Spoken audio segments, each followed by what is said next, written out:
पूरा पकेंगे।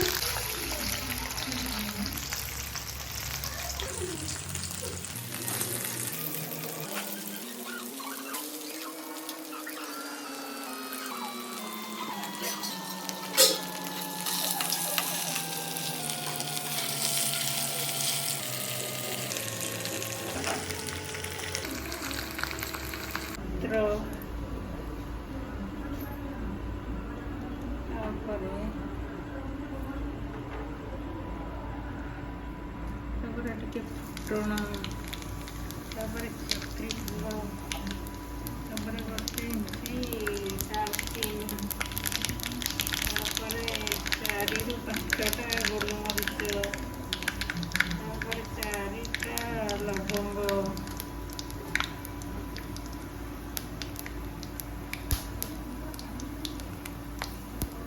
ତାପରେ 2-3ଟା ଗୁଜୁରାତି।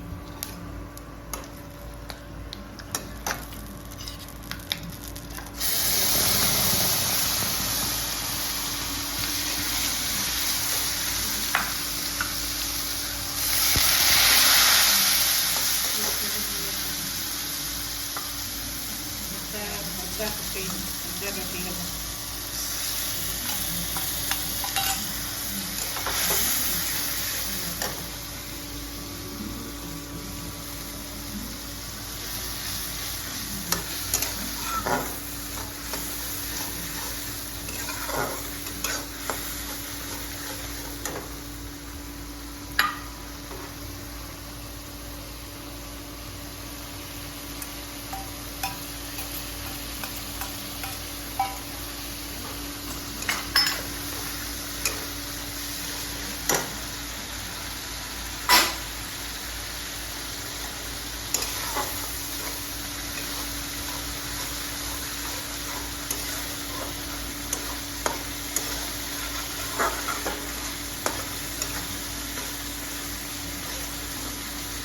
ଟମାଟୋ,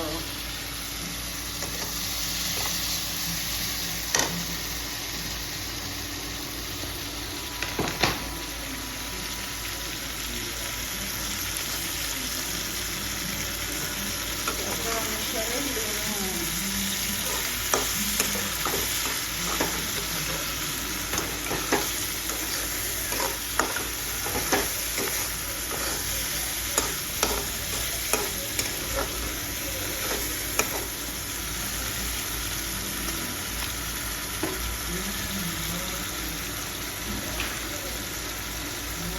କରି ଟିକେ ବତୁରି ନେଇଛି।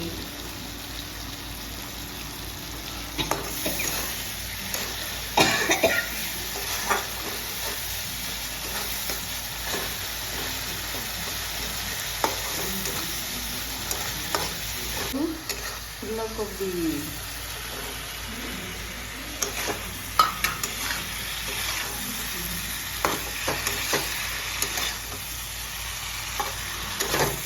ପ୍ରସ୍ତୁତ କରି ରଖିଥିବା ଆଳୁ, ଫୁଲକୋବି ଦେଇକି 5ରୁ 10 ମିନିଟ୍ କଷିବା।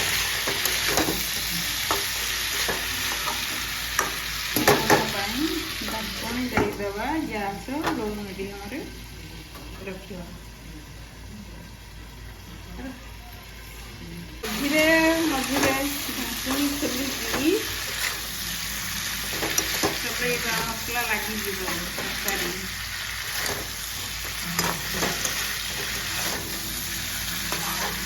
ଏହିପରି 10ରୁ 15 ମିନିଟ୍ ଯାକେ କଷିବା।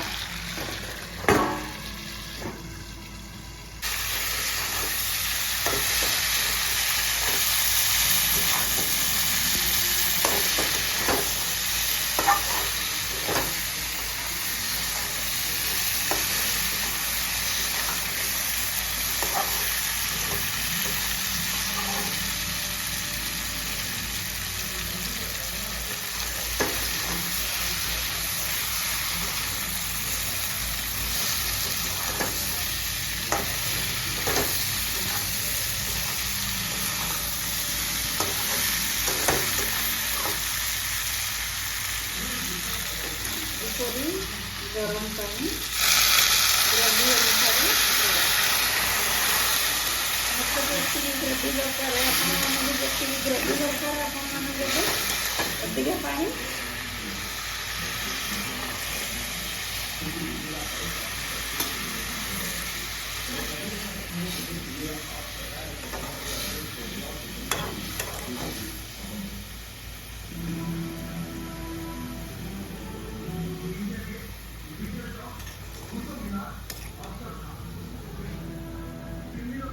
ଦେଇ ସାରିଲା ପରେ 5 ରୁ 10 ମିନିଟ୍ ଏଇଭଳି ଢାଙ୍କୁଣି ଦେଇ ରଖିବେ।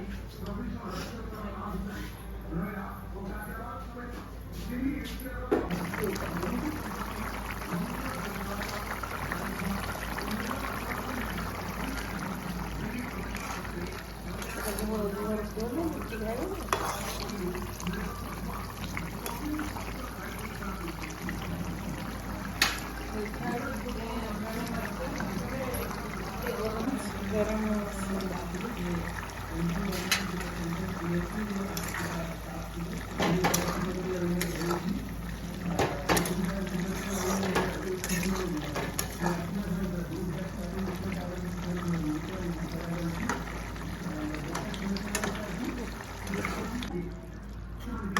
कटा धनिया पत्र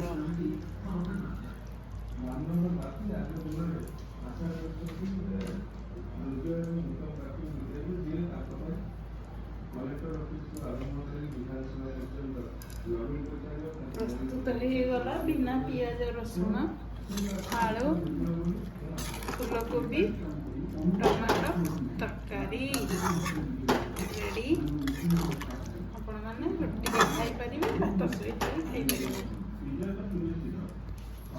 प्रस्तुत होगला गरमा गरम आलू फूलकोबी तरकारी।